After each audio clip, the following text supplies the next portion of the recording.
Je passe la parole à Madame la ministre chargée de la Famille, Dominique Bertinotti. Merci, Monsieur le Président. Il y a eu effectivement sur tous les bancs de cet hémicycle des questions importantes qui ont été posées et qui méritent réflexion, et je dépasse certains propos qu'on a pu entendre et qui sont assez caricaturaux et qui ne feront pas progresser l'ensemble de la société. Je voudrais tout d'abord saluer les propos de Madame Jouanno, non pas tant parce qu'elle n'appartient pas à la majorité présidentielle, mais parce qu'elle a insisté sur deux points qui me paraissent importants. C'est vrai que l'État n'a pas à définir ou à juger les contours de la famille. Et nous n'avons pas le rôle de dire s'il est mieux d'appartenir à une famille traditionnelle, à une famille recomposée, à une famille monoparentale ou à une famille homoparentale. Par contre, l'État a cette exigence à partir du moment où nos concitoyens ont fait des choix différents de pouvoir, parce que c'est à l'honneur de notre démocratie, de notre République, leur assurer les mêmes droits et les mêmes devoirs. La deuxième remarque que faisait Madame Jouanno et qui est très importante et qui a été très peu dite, aussi bien à l'Assemblée nationale qu'ici, c'est sur le fait que l'homosexualité, ça n'est pas un choix. On ne choisit pas d'être hétérosexuel ou d'être homosexuel. Et je me permets de le redire parce que lorsque j'entends des termes qui sont les termes de préférence sexuelle, aurait-on idée d'accoler ces termes de préférence sexuelle à des hétérosexuels? Et pourquoi parle-t-on de préférence sexuelle lorsque l'on parle des homosexuels? Donc, je tiens à dire cela. Pourquoi? Parce que, quand même, dans certains propos que j'ai pu entendre, j'ai l'impression, et c'est un progrès par rapport à ce qui a pu exister au moment du Pacs, qu'aujourd'hui, certes, on tolère les homosexuels, on les tolère, mais ça ne suffit pas. Il faut les reconnaître comme citoyens à part entière. Et si on les reconnaît comme citoyens à part entière, alors ils ont les mêmes droits et les mêmes devoirs. Et la question qui se pose n'est pas de savoir que l'on défende le mariage spécifiquement.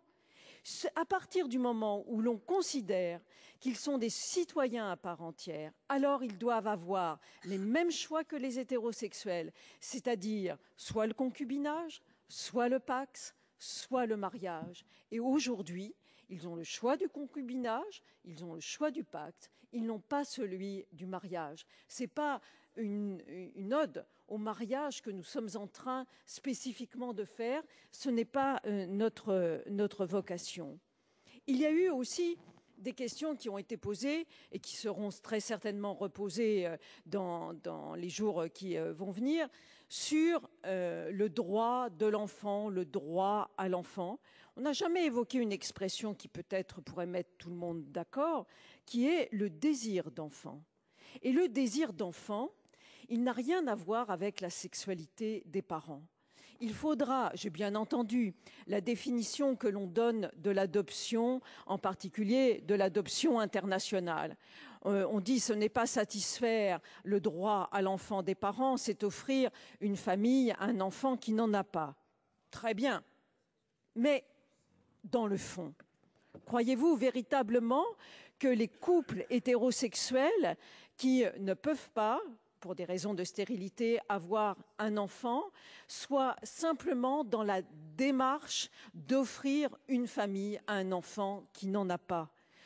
Donc pourquoi ne pas reconnaître qu'il y a désir d'enfant, aussi bien dans les couples hétérosexuels, et qu'à ce titre-là, il est tout à fait aussi légitime qu'il puisse y avoir désir d'enfant dans les couples homosexuels. Et quand j'entends il faut un papa, une maman. On peut être d'accord sur une chose. Un enfant sera toujours le produit d'un homme et d'une femme. Mais vous pourriez admettre que nous ne sommes pas, et les homosexuels non plus, ne sont pas suffisamment sots pour pouvoir raconter à quiconque qu'un enfant, quel qu'il soit, puisse naître de deux personnes du même sexe. Bon. Donc, pourquoi je dis cela? Parce que le fait biologique, s'il vous plaît, le fait biologique, suffit-il à faire d'un homme un père et suffit-il à faire d'une femme une mère? Eh bien, soit vous considérez que l'instinct maternel et l'instinct paternel sont d'emblée et sont acquis, soit vous considérez, et même quand vous regardez dans les couples hétérosexuels, il n'est pas d'emblée dit qu'une femme qui accouche devient brusquement mère et qu'un père qui reçoit cet enfant qui vient d'accoucher devient brusquement père. Vous qui êtes tant attachés à l'intérêt supérieur de l'enfant, interrogez les enfants et vous verrez quel regard ils portent sur leurs parents. Et quelquefois, justement, dans les couples hétérosexuels, ils auraient aimé avoir un père qui soit un père et pas simplement avoir un géniteur, ou avoir une mère qui soit une mère et pas simplement une génitrice.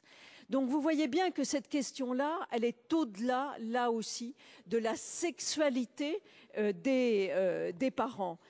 La question qui est fondamentale, c'est de savoir si effectivement il ne faut pas reconnaître, et ça sera peut-être l'objet d'une discussion dans la future loi famille, du droit à l'enfant à connaître son histoire originelle. Car effectivement, vous avez raison de dire que c'est quelque chose de fondamental et d'important. Mais là aussi, est-ce que ça a un rapport avec la question de la sexualité des parents? Pendant des années et des années, les enfants adoptés par des couples hétérosexuels, on ne leur disait pas qu'ils étaient adoptés. C'est parce qu'après, il y a eu une évolution de la psychologie, de la psychanalyse, que l'on a dit il faut dire très tôt aux enfants adoptés qu'ils sont adoptés.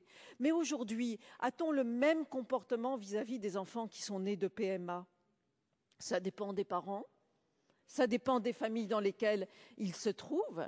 Donc la question est bien de savoir si, effectivement, on trouve les moyens d'assurer un droit de l'enfant à connaître son histoire originelle, mais là aussi, je vous le dis, ça n'a rien à voir avec le fait d'avoir des parents hétérosexuels ou des parents homosexuels. Enfin, je voudrais aussi, j'ai bien entendu sur l'union civile, quand même tout cela ressemble fort à un sous-mariage et une sous-adoption. Et moi, je vous le dis très clairement, parler de sous-mariage et de sous-adoption, c'est considérer comme si une partie de nos concitoyens étaient des sous-citoyens. Ils ne sont pas des sous-citoyens. Et je terminerai juste en répondant à M. Gournac, parce qu'il a fait référence, alors c'est peut-être à l'historienne qu'il a touché le cœur, vous avez fait référence à Georges Duby, et puis vous avez associé dans un même élan Maurice Godelier. Mais quand on cite, quand on fait appel aux historiens, aux sociologues, aux anthropologues ou aux écrivains, alors on les cite dans leur justesse et leur intégralité. Et je vais juste vous donner l'exemple de Maurice Godelier. Voilà ce qu'il dit très clairement. On lui pose la question suivante. Les opposants au projet de loi sur le mariage homosexuel parlent d'aberration anthropologique. Qu'en pensez-vous? Réponse de Maurice Godelier. Cela n'a aucun sens. Dans l'évolution des systèmes de parenté, il existe des transformations, mais pas des aberrations. Certes, on ne trouve pas, dans l'histoire, d'union homosexuelle et homoparentale institutionnalisée. On comprend. Oui, mais attendez la suite. On comprend pourquoi. Pendant des millénaires, la société a valorisé l'hétérosexualité pour se reproduire. Mais souvent, l'homosexualité au sein des sociétés a été reconnue dans la formation de l'individu, en Grèce antique par exemple. J'ai vécu 7 ans dans une tribu de Nouvelle-Guinée, les Barouya, où pour être un homme, il fallait être initié, et les initiés vivaient en couple homosexuel jusqu'à 20 ans. L'homosexualité avait un sens politique et religieux. l'humanité n'a cessé d'inventer de nouvelles formes de mariage et de descendance. Ce n'est pas tout à fait la même chose que ce que vous avez cité. Merci.